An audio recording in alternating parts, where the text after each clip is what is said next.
stove, a marble-topped counter for food preparation, and a white porcelain sink.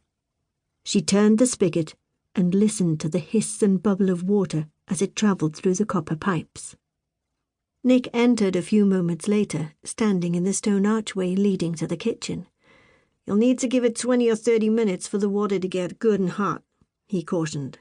"And it will heat faster if you don't run the water." She twisted the spigot closed. "I shall stand here in anticipation," she teased. "I've been looking forward to this moment all my life, and don't mind waiting." Colin strode into the room, his cheeks still red from the December chill, but his blonde hair was as perfectly groomed as always. He'd just come from the tower to inspect the newly delivered bed frame, wardrobe, and end tables. "I don't like the furniture you bought," he said. Her face fell. Why not? She'd spent a fortune on the brass headboard with darling little filigree pineapples topping each of the spindles. It would never rot or suffer from burrowing insects. "It's too new and shiny," he said, as he grabbed the kettle to begin preparing tea. "People don't rent a castle for new things." "I could hardly use what was in there," she defended. The tower roof had been failing for decades. Bats inhabited the chimney, and white scale bloomed on the stone walls. For decades they had been using the tower to store obsolete farm equipment and broken furniture.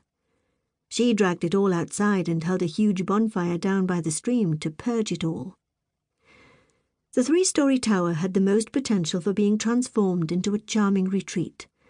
Its isolation from the rest of the castle gave it the privacy long-term guests would love.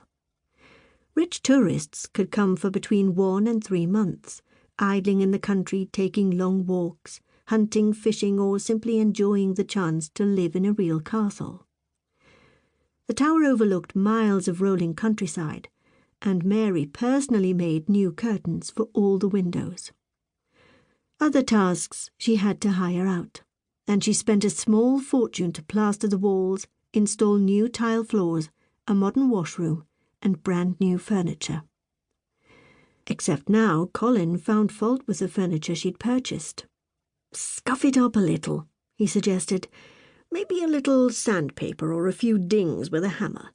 You need to aim for that whiff of 17th century charm in everything." "The tower had the whiff of medieval black mould," she said. "I wanted everything new."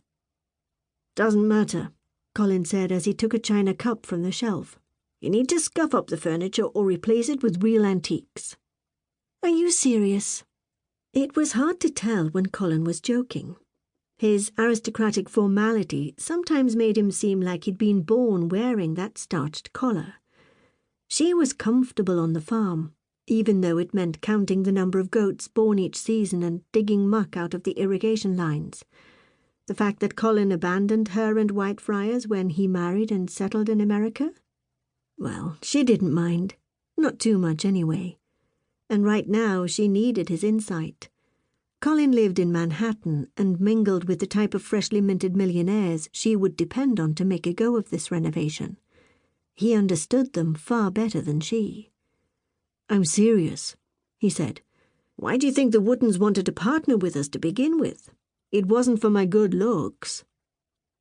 The Wootens were the American family who paid them a fortune to license the Whitefriars name and image.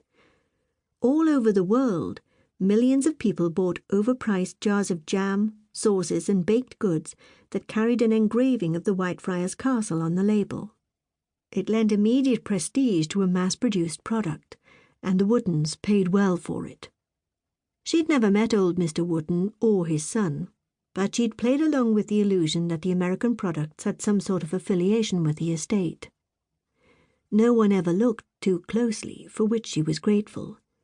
She gladly cashed the licensing fees and applied the revenue toward the never-ending checklist of improvements for the castle. "Let's go to the tower, and you can tell me what I should have bought," Mary said, trying to mask the stress in her voice. The furniture was bought and paid for, and it seemed odd to deliberately damage it. But Colin understood rich Americans better than she. They left the untouched tea cooling on the table as they crossed through the great hall and down the east wing toward